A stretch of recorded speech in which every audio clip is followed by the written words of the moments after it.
I feel joy, I feel happiness, and I need to keep myself at bay because there is going to be payback for that, and the payback is a bitch, as we know. But today was a good day. Not to die though, to exist, to perceive, because this one is gonna be a long one, but I'm trying to shrink it a little bit. I want to start with like a shout out to an autistic creator whose video I watched today and I have already commented on because it made a very big impact on me. So I remember nothing. The name of the channel is Autistic. I'm really grateful to this guy, and the videos I watched, there are two videos, like the original, the initial video, and the sequel to that one. They're called 5 Autism Questions You Must Answer and 5 Solutions to Autism Questions. The videos are,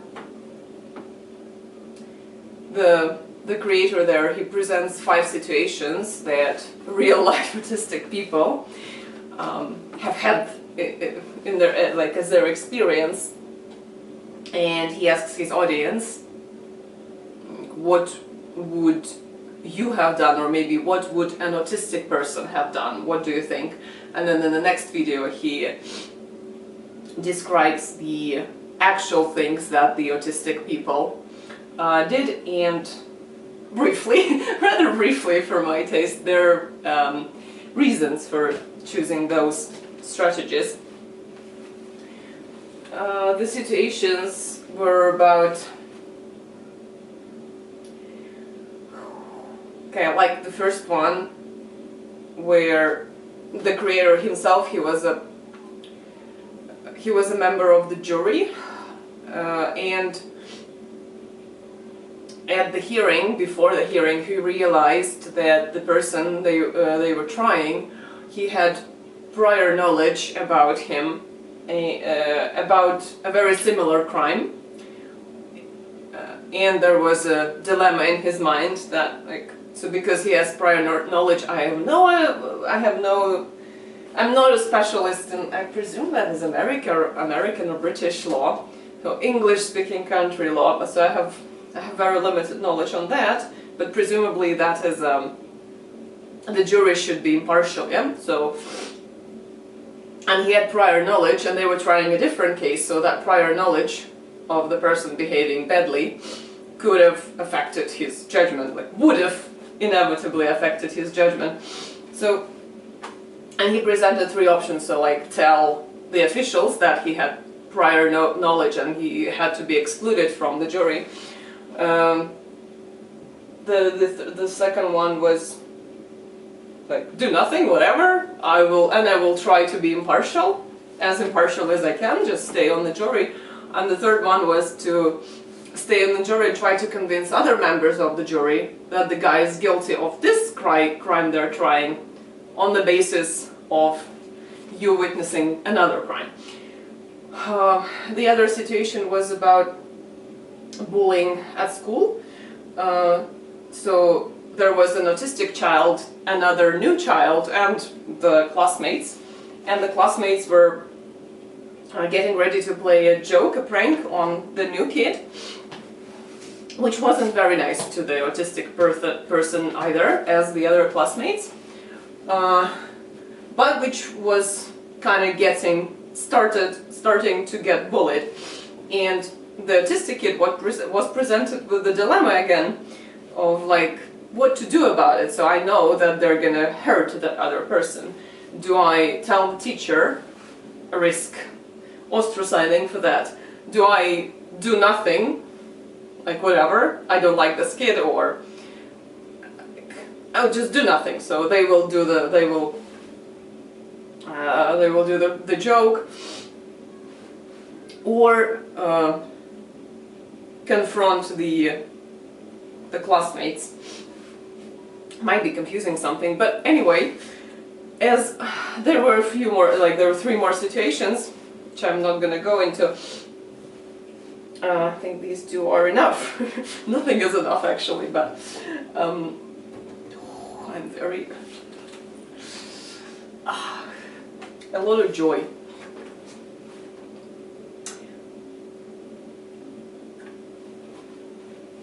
I think that the creator, the autistic creator, he was making a point. So he revealed the solutions, yeah, so the things that the autistic people actually did, and he talked about how they could have done other things depending on their life experience. But I think his point, and this is the point, this is the main point for me. So for neurotypical people, or like just for many people, for many neurotypical people, those situations would have gone unnoticed. They wouldn't have bothered them. They wouldn't have been food for thought for them.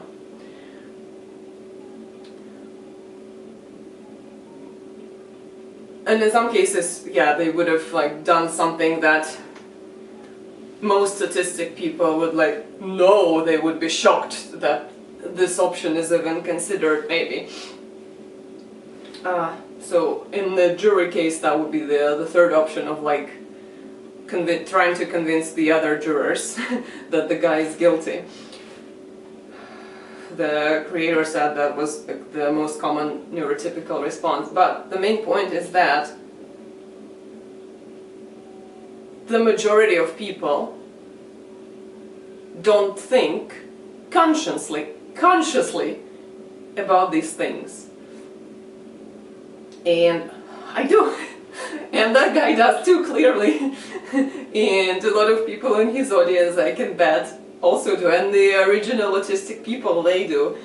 And I think of so many other things there. There are so many other implications in those situations.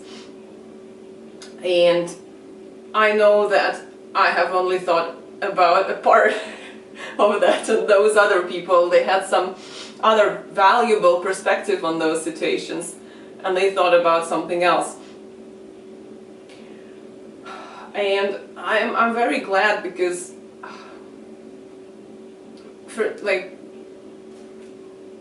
I saw my brain. I saw the thought process of mine in someone else. And I saw that they put value into the same things I do. Oh crap.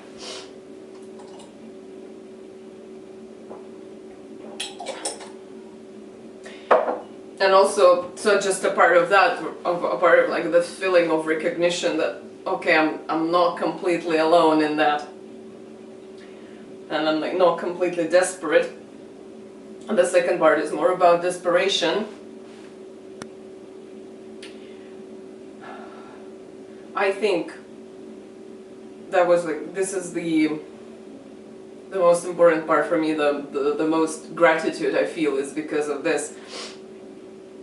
So for me, these situations do warrant thinking about, and not a scientist of any sort, not a neuroscientist, haven't touched anyone's brain, haven't studied anyone's brain, but from what I know about the brain, I think everybody does think about that, but not like, probably non-autistic people don't do that consciously. So those decisions are made on a lower level without agitating the psyche. Because people do follow some moral codes, some moral systems, some moral structures. And it seems that the moral structure that a lot of people fall onto automatically is, nothing is my business. If it doesn't affect me personally, it's not my business. With a few other things there, but this one is a big one in there. And it is absolutely a moral choice. It's not by having this, by making these decisions, by having these thoughts, you don't somehow step out of the realm of morality. It's just this kind of moral choice that you are very egotistical, essentially, and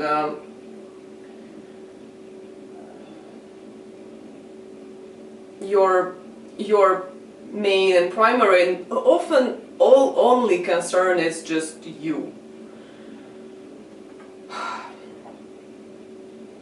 which isn't like very helpful. I personally think it isn't very helpful. The systems that we all live in, they're often based on tons of millions of individual people following this moral value, moral core of I care about me. I want what I want, I will get what I want. And I will not think about anything else, because it's just like how my brain works. I don't think about it. My drives are all about just acting in a way that benefits me. So when the systems are created by actors like that, and they are created automatically because people interact, those are shit systems. So, in my personal opinion, these things weren't thinking about. They weren't putting aside the unpleasant feelings of thinking about that, of understanding that you're not a good creature, actually. You do a lot of harm just by virtue of being alive, of being a person. And if you don't actively try not to do harm, you will continue doing that. It's very important now for me to be able to say that, and I will get to it in the second part, or whatever that part is going to be, maybe third part. First, I want to talk about my regular experience with this kind of talk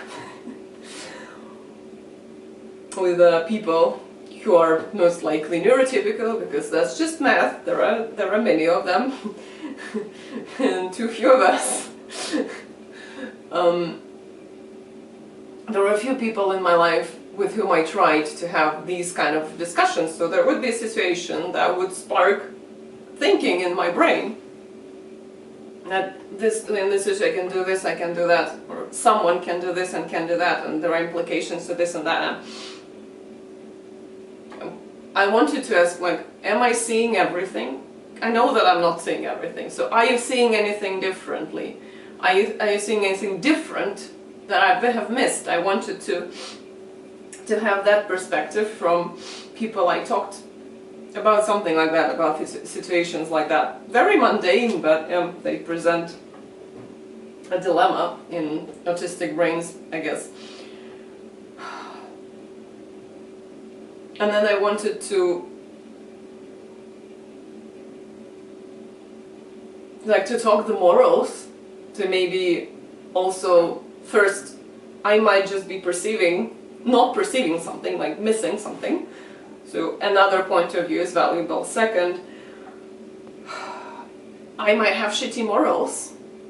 So let's talk about them. Maybe I'm making mistakes about the implications that I see. Third, let's say we kind of created a, what is the word for that? What kind of sphere of things that are probably better than some other things, so it's not like good or bad, even though I can speak like that. It's a whole field of things that are marginally better than a whole field of things that are marginally worse. So let's say we establish something. Now, if it's like a friendly discussion, if it's not actually about doing the thing, like if it's not about coming to a decision, because probably I have come to some fucking decision already, I had to. But I want to... I have sinned, probably, definitely, you have sinned. We came to a field with a lot of shared things that we agree that this was probably not the best course of action, and like it has this and that problem. So let's take responsibility and accountability for our failures as human beings, because we do harm, and let's lament that harm. Let's feel for the world, and then from that let's accept it. Let's not bludgeon ourselves to like brain death with that.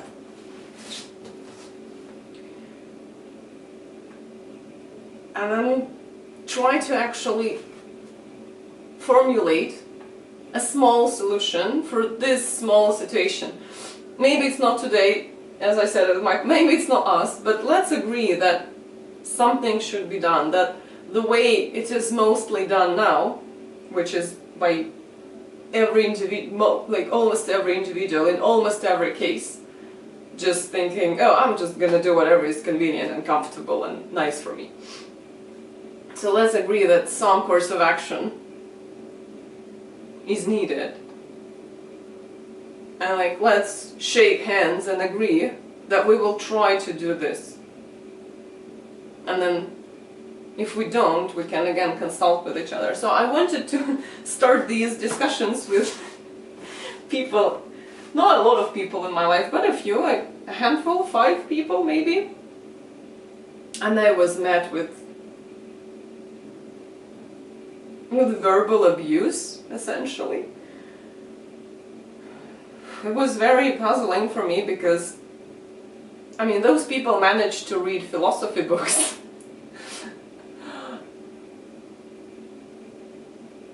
They would maybe, like, they studied psychology or they studied ethics. They would bring up these topics. They would discuss politics. How did you do that if you're so combative and you take everything so personally? Even though we are friends, we call each other friends, we call each other partners, coming to you with like my open arms, with my open heart, I'm prefacing everything that like, I do not judge you. Let's just think about it. I will support you. Like, please, let's talk about it. It didn't affect anything. It didn't work. They didn't engage in the discussions that you could see in, like, people doing philosophical reasoning, for example, or ethical reasoning. Somehow those books and lectures and, I don't know, all that material, it exists. I have no freaking idea who it was created by. If people actually refuse, they can't do that. Cheers to that. So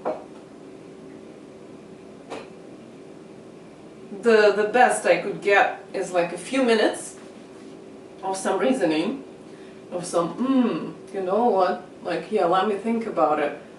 And that's it. If I can try to continue a bit more, like ask a few more questions to the things that you said, people would get angry. Some people would just get fucking pissed at me. And by the things they were saying to me in that state, I assume they they took it as like I'm attacking them, I'm taking like a high moral ground, so I'm like asking like, why don't you think about that? Like, have you considered this and that, like this and that implication? They would start asking me like, the fuck do I have to do that? And who are you didn't sound like, usually I didn't hear that, but that was like written all over the situation. Like, who the fuck are you to force me? Like, why do I have to do, like, for whom? Like, I don't have to do anything. So that was like this kind of flipping.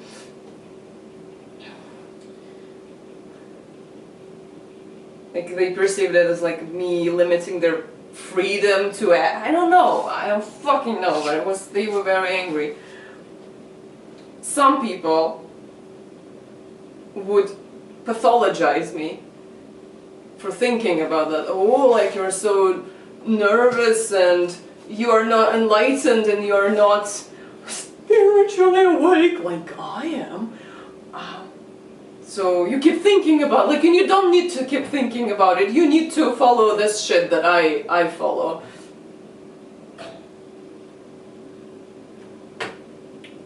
Like, that's just, you cannot walk into it. There is nothing there. So I could never have those discussions that are hard. Moral stuff is hard. Reading a philosophy book and really thinking about it, or like reading an ethics book, or a history book, fucking history books. It's difficult, it's painful, because human history is a history of fucking suffering. Like, humans are suffering. Not in the, like, not as a suffering as a noun, so not suffering as a verb.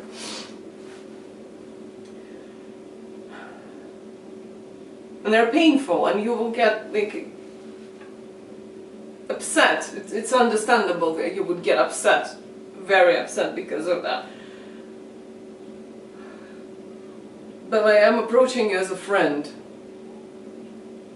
We as friends, this is difficult. We're in a very shitty, sinking ship. Can we at least like acknowledge it and just talk about it? Like lift up a white flag and come together. No. The answer is no. I could never ever get it. So I was very happy to hear this autistic, I remember the name. I was very happy to hear that guy talk. I cannot be entirely sure that he meant that by what he said. That he meant that, like, the thinking of these situations, the importance that we put on these situations is like an autistic trait, is a trait of autistic thinking. But if it is, and if even without that, just him speaking about, so I could recognize the way I speak in there. And we haven't had a conversation, and it's like 2 monologues. But because I listened to it, I will consider his points. I will think about it. It is a dialogue as best as I can have it in this situation. So I listened to his input.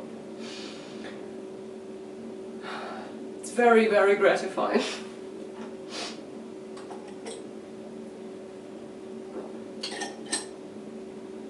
I want to talk about one specific person.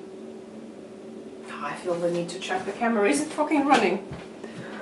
Oh, it is running, and it's gonna turn off soon. Probably. Anyway, nice.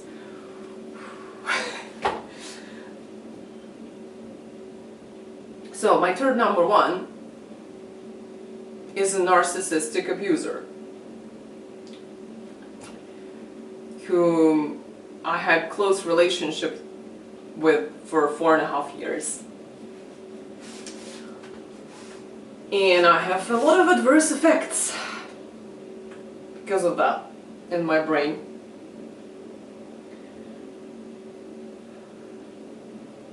I find myself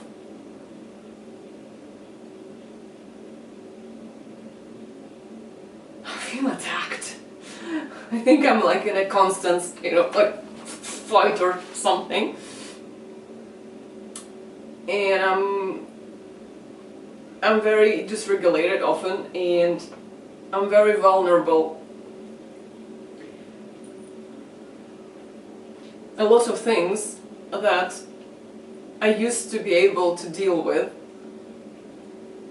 I can't anymore. I have too strong a reaction to them now, and I just have to put them aside. Nothing good comes out of it, nothing productive, and then probably a shutdown. And I react in the ways, and I have thoughts, such thoughts that I didn't have before.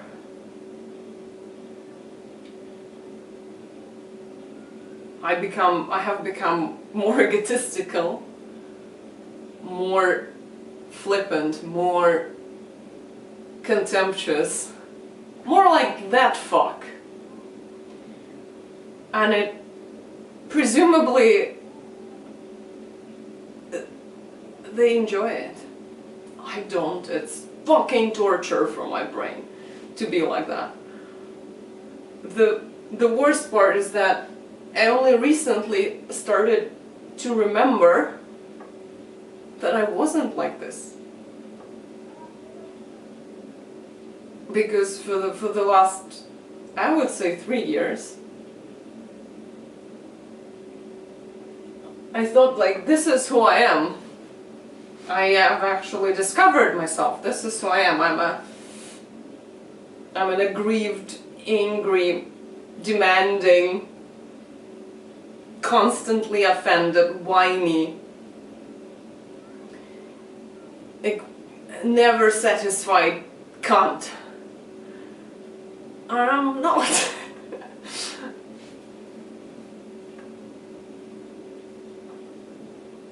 And that's mostly in my head.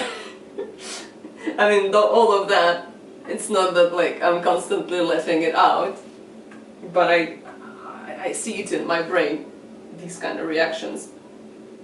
And they have consequences. Like, I'm trying to like watch and read autistic content, and it's freaking hard because people are talking about their experiences. Some of it is just very personal, like what I'm doing now. They're saying like, I have this happen, like this has happened in my life, and it hurt me in this and that way, and this is my struggle, and this is what I would like to have. And it is like a request. Not to me, they don't fucking know me. They don't know my name, they don't know where I live, like, we are not connected, but I'm fucking watching it. And I see that request, and I go berserk, because I have been dealing with a fucking narcissist who has nothing but requests, and never satisfies yours. You can never satisfy there, but they keep coming. And you're like fucking throwing yourself, I want to do that, like, throwing yourself at that wall. It's a wall. So I get like a flash, not even a flash, but like fucking PTSD episode. This is like in these kind of signs, because I'm not diagnosing anything. But I want to fucking strangle those people. So then I understand, okay, I cannot do that. I have to